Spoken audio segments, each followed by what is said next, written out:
Well, we were just questioning whether or not we should open this intro by singing Oklahoma, the iconic, the iconic song from the soundtrack, and the fabulous musical Oklahoma, iconic to our state, and equally as iconic to our state is this incredible ranch, Ralph's Ranch, aka Ralph's Rowdy Ranch. And I promise, if you guys are not familiar with Oklahoma, if you live outside of the states, if you have never visited Oklahoma, this is as Oklahoma as it gets, isn't it? Yeah. It is just, it's fabulous. We are at, could we accurately describe this as a homestead? Yeah, we have some aspects of a homestead for sure. I think we're maybe leaning more on the commercial farming side of things than homesteading. Okay. But there's a lot of homestead practices going on out here. Okay, but very small farm. Very commercial. small, Yeah. Yeah, total of 10 acres, probably farming 1.5 acres right now. Yeah, okay, so earlier I was trying to kind of get a definition of what all goes on here, because this place is an extravaganza. I could not contain. I was overwhelmed when we got here, you guys, I promise. I was just absolutely overwhelmed with the variety of different areas of just kid-like excitement here. So you have an area where you have chickens, you have a peacock, you have goats, you have horses. What else have I missed?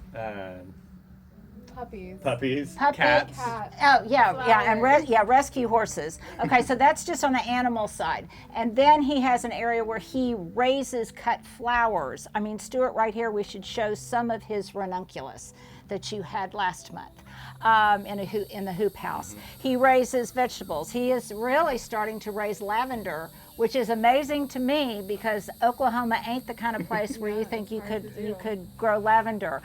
All of these wonderful things, including a barn house that you use, event barn. You also have tell me what else you have here. So also this is Ben. Oh yeah, also, okay. You can tell I'm just flustered. So excited. I know. I have to make the introduction of who are we sitting with. I know, who are we sitting with? Should we start over? No. Hell no, we're not going to start over because you guys have seen so many of our bloopers, of our mistakes, of our behind the scenes foolishness that I don't have to worry about that. But I guess my excitement is probably just, it's just illustrative of just how incredible this place is. Okay, so Leah, why don't you introduce Ben, because Leah introduced me to Ben. This is Ben. We met in 2018 and we've been very good friends ever since. And you bought this land when? 2021. Yep. And I've been fortunate enough to live here for a while. I don't anymore, but I still come visit often. And I've gotten to see this place transform into what it is and what it's becoming, and all from his beautiful, generous brain and heart. So a lot of help. Yeah. But I think it's one of the best places. It's really in the world. cool. One of the best it's places really in cool. Oklahoma City. It's got such good vibrations. Thank you. Yeah, That's what we're going for out here. Such good vibrations. So the house, which is kind of at the center of all of these wonderful things, was built in the late 1800s. It is quintessential Oklahoma. Mm-hmm. And when I say the word homesteading, I'm really thinking in terms of like Oklahoma.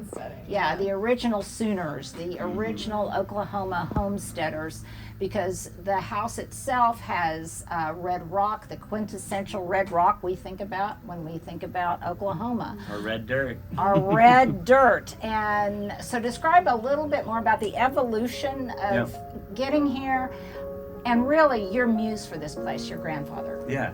So I worked a typical desk job up until 2021 when I had my existential crisis and was looking for land and found this spot. My grandpa, as you mentioned, is Ralph. That's what this is named after, Ralph's Ranch. He was a rancher and a large animal vet in Oklahoma and helped eradicate a few large animal diseases over the course of his career. Kind of traveled around the U.S. working for the government. Where does he live now? He lives in Norman. Okay. He's 93 and still plugging away. Well Still- done, Ralph. Yeah, still square dancing, a little bit slower, but still going. Climbs up in his tractor every now and then. And so, yeah, I got this place and started a very, very small garden, thinking this would be kind of a part of what I'm doing out here, of creating a safe space for all of Oklahoma. And then it has morphed into what it is today. Yeah. So you have rescue horses here. Got rescue horses. Yeah, you have. I mean, it just is a wonderful place. It's almost like it almost also has a feeling of a Chautauqua. Don't you have like an artist in residence who I lives here? do have an artist that lives next door in the guest house, yeah. Yeah. Ricky Lee Sheaf, you can look her up. She's She does amazing. incredible work with pastels. Yeah. And I think draws a lot of her inspiration from the environment that we're in with the beautiful sunsets we Makes have. sense. Yeah. And the wildflowers. The Yeah. wildflowers, And if you come, you can meet Hank and Hank Jr. The They're Great, laying the under Great the- oh, Pyrenees he's dog. awake. Yes, the Yeah. Great I can Pyrenees show you that dogs now. who are just beautiful. Who are just beautiful. It is everything you would expect a small farm to be. It just, I'm sure, encounter Charlotte here someplace in a web, in What a a web fun thought. somewhere. Yes, you're in the process of building a pool. You, Do events out here. Weddings have happened out They're gonna here. see all about it, aren't Yeah. they? you had your birthday party out Had here. birthday dinners and birthday parties. Yeah. It's the And best place to have events. Yeah, so it's a, you know what, it's a wonderful business model where you can follow your bliss. I think it's what so many people try to do, but not everyone is creative enough, I think, to be able to do it and has Or crazy enough. or crazy Hey, enough. it takes a little bit of crazy. Or right? hardworking enough. Or He is hardworking the hardest enough. Worker I know. Yeah, absolutely. And you have a team of how many now? Out here? We're probably around like 5 to 7 plus me out here on a weekly basis. So. And what does your grandpa think when he comes out I here? think he's a little overwhelmed by all of it. Do people want his autograph when he comes out They here? do get excited when he shows up. So he might be here on Saturday for the market, but he came last time. Oh, wow. Well, honestly, this is just a little tease. We are going to come back. Today is Tuesday. We're shooting this on a Tuesday. This Saturday, you have a little farmer's market stand on Saturday mornings where you will be selling. We'll have all of our vegetables and our flowers. So we'll have bouquets.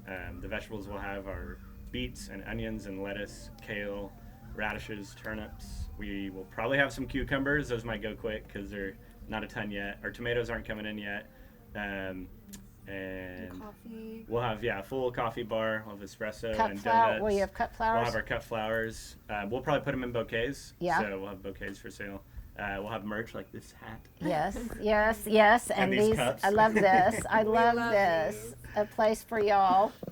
And I could imagine bringing a picnic out here. You absolutely could bring a picnic out here if you What a want to. great place for We've kids. had art days out here where everyone will bring whatever form of art they're working on, and we'll lay in the grass and do our art together. And yeah. Well, I would love to show some pictures from some of the celebrations you've had here, maybe your birthday party. I want to show the ranunculus, just anything that you can provide so people get an idea of this. And again, just an overview, because we're going to be coming back when some more things are in bloom. You've got sunflower, zinnias, all sorts of things.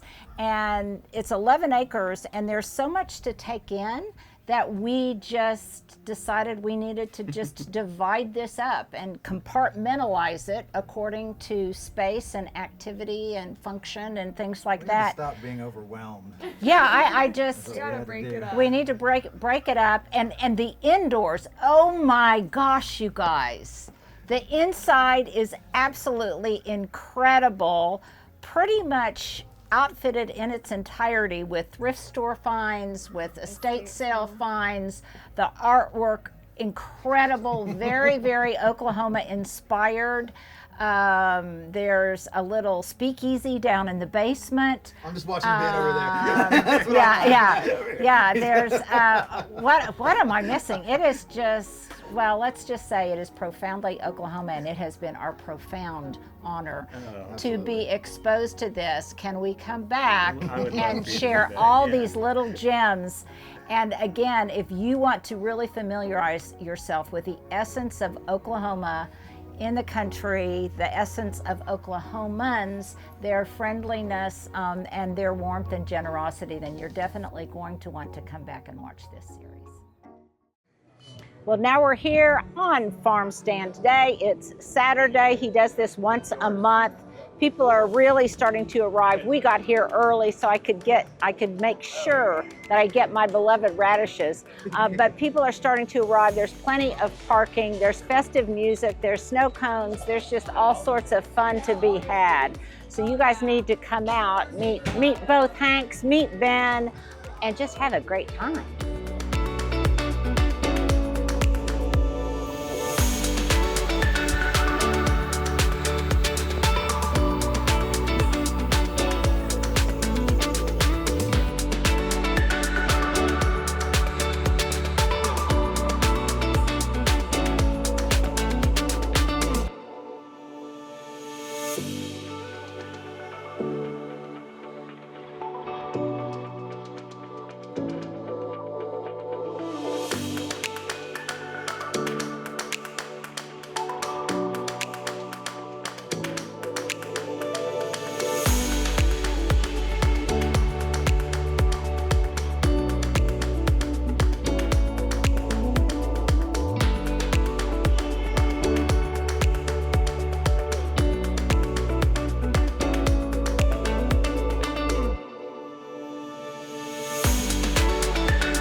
So I've got the two Hanks here, Hank Sr. and Hank Jr. to help me pick out a bouquet. My daughter-in-law, Delphia, is going to be here tonight, and I really want something quintessentially Oklahoman to greet her. So I think I'm going to get one of these farm bouquets, and I've been looking at them, and this is, I think, the one I want, and I selected it because I just love this sunflower, but also because I like that little hint of coral in that snapdragon. So yeah, there's fun things in here that are very, very much Oklahoman. Look at this. Look at the profile of this. Yeah, that is just beautiful. It looks sparkly. Looks kind of 4th of July-ish. Let's see here. This is the big, I think this is the biggest problem, is deciding which one you want. And I am just so picky. This is also really, really pretty. Oh, you know what? I think I'm gonna go, no, I'm gonna stick with my original. I'm gonna go shop for some veggies now.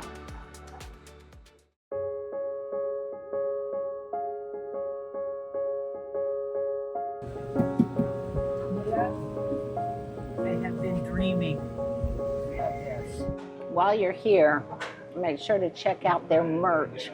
Really cute hats, t-shirts, again, lavender.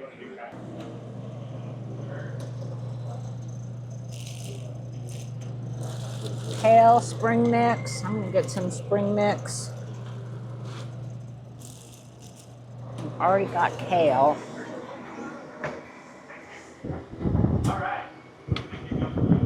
I think that is just more spring mix. Okay. I'm gonna get some carrots. And I'm gonna get some green onions. Aren't these beautiful?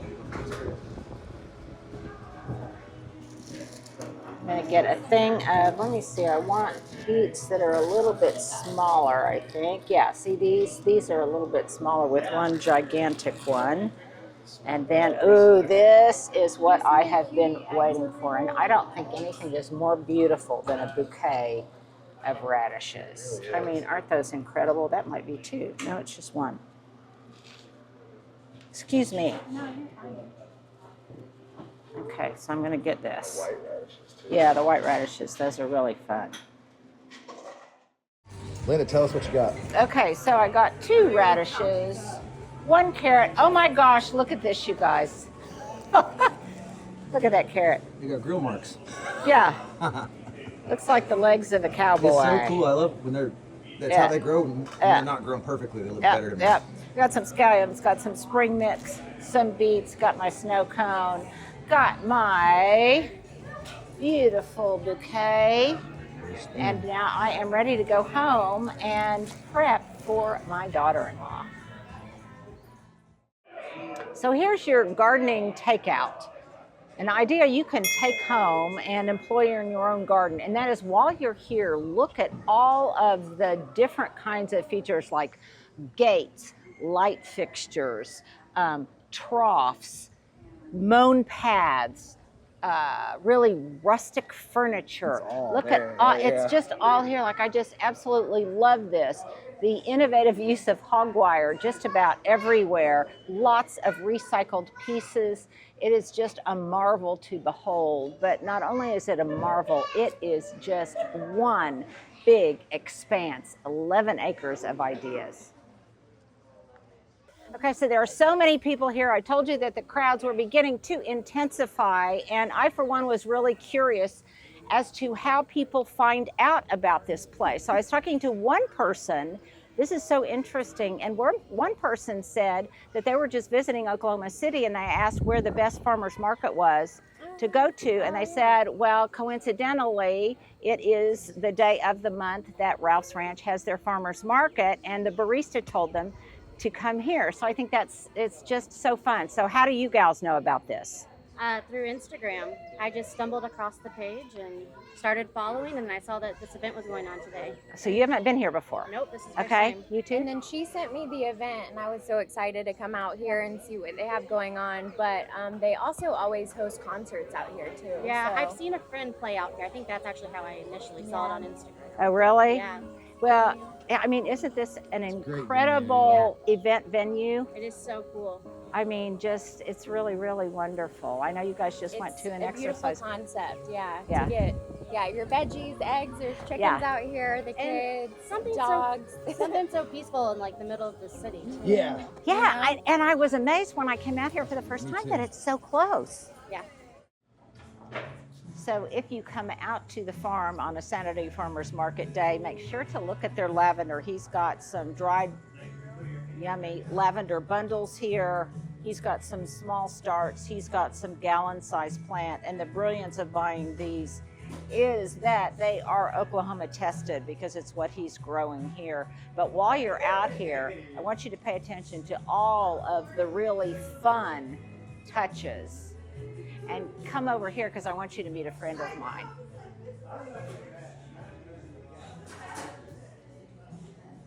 I know where we're going. So if you come out to the farm stand and you are thirsty, because it's already hot, isn't it, guys? Yes, it is. And they have a snow cone stand here. Do you guys want to introduce yourself? Be on YouTube? I'm Tux Duncan. Okay, and they are young entrepreneurs, and they have a snow cone station here. And you guys, we might have to try one of these. I don't know. I think that's kind of fun. Okay, and then there's really fun things like this. When you come out, you can actually make a day of it. What's this game called? Do you know? Connect 4? Connect 4. Okay. I've always seen it in the small version, not the big version. And then everywhere you go, there's just charming little sitting spots. So this is the friend of mine I wanted you to meet. Well, howdy, partner. Howdy, partner. You can come and you can hang out with the Duke. Who doesn't want to hang out with the Duke?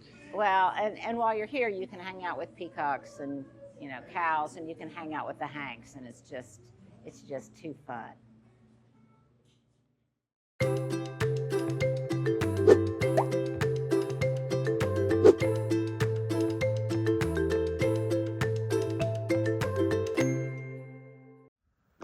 So I want to make sure that we leave you guys with at least one tip before we save the rest of this magical place for later segments. But this is your cut flower section, and you're probably at the beginning of lots of your really heat intensive. Beginning of hot weather crops. So you've got cosmos, you've got, what else? Well, just tell me what we have going here. Snapdragons, the cosmos, we have the zinnias over there, sunflowers that haven't quite come in yet. There's more zinnias over there. Celosia here in the middle, and then is this rocket? these Snap? are the snapdragons. Yeah, is it rockets? I don't know if that's the... Because they look really tall, and I'm surprised it's not too hot. Yeah, so we actually grew a bunch of snaps in the hoop house that we just cleared out yesterday. And then, yeah, Catherine is pretty confident that these will do well. So wonderful. We've got some coming in down there. Okay, so share some kind of cut flower tip with us. Cut flower tip. Okay, I'm pretty new at the cut flowers, but I would say, well, can I just give you a tip that I am continuing to learn? Okay. And it applies to cut flowers, to vegetables, to everything. Okay. Water your plants. Okay, we can never get too basic. I mean, no, truly, seriously. That is, I would say, like, for somebody starting out, either farming, growing for themselves, figure out your watering schedule. Obviously, everybody's watering schedule is different depending on their climate and where they're at. There has been a massive difference once we have figured out how to water our plants. When you water them, how often you water them. Automating your watering system saves you so much time and frustration. So I would say for our cut flowers, our watering has definitely changed how we do everything. So in a nutshell, you've got a drip irrigation system. We have drip and overhead. Right now, this is all overhead. We'll convert it to drip in the next couple weeks. We had some vegetables in here over the winter, so that's why it was overhead. In the hoop house, it's all drip because we had a lot of flowers in there and didn't need the overhead as much. So yeah, if you can afford the drip, definitely encourage you to do drip, but it is a more expensive way. So we've had lots of rain.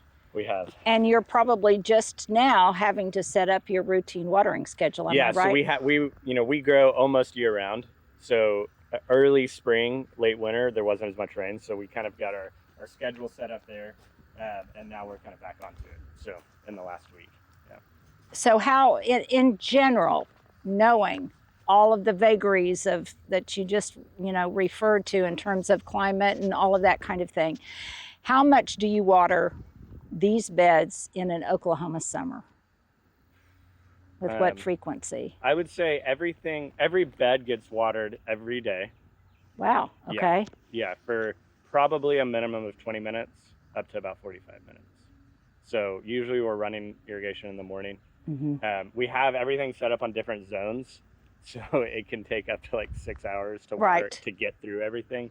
But depending on what is growing you can automate to a point. The thing with automating is you don't want to automate so much so that you're not checking on your plants. That would be the great tip. That would be your takeaway tip. You can automate, and like at my house, I have window boxes. I have potted plants, and some of them are on drip, some of them aren't. But constantly, it's not a static thing. So I guess the takeaway tip was nothing is truly automatic. Nothing is completely laissez-faire. You have to constantly check on all of your plants to see if they're getting the adequate amount of moisture given, because here it can get really windy. It can. And so on one hot and windy day, you're gonna have to water more than on another day when it's just hot. Yeah. And I think I'm not going to speak for everybody that gardens, but I would like to think that we do this because we're outside and we're interacting with our plants and the things that are growing. And so you don't want to get away from that, right? Yeah. You want to be in your garden. You want to be touching your plants and smelling your plants. Yeah, and interacting with them. Yeah, and so automate to the point where it's saving you some time, but also you still want to get out in your garden. You still want to get out in your garden, and then when you get too hot, you come over here by this really, really cute shed. And you get in the shade, and this is where you have your glass of blueberry lemonade, I'm imagining. Yeah. Thanks so much. Absolutely. Thanks for coming. Well, we've had an absolutely fun time this morning. I would love to be able to spend the entire day out here, but I can't. It's really starting to get busy, but don't miss anything. There's so much to see. So it's quintessential Oklahoma hospitality. From the minute you get here, you're greeted by Hanks, you're greeted by roosters and peacocks until you sadly have to leave.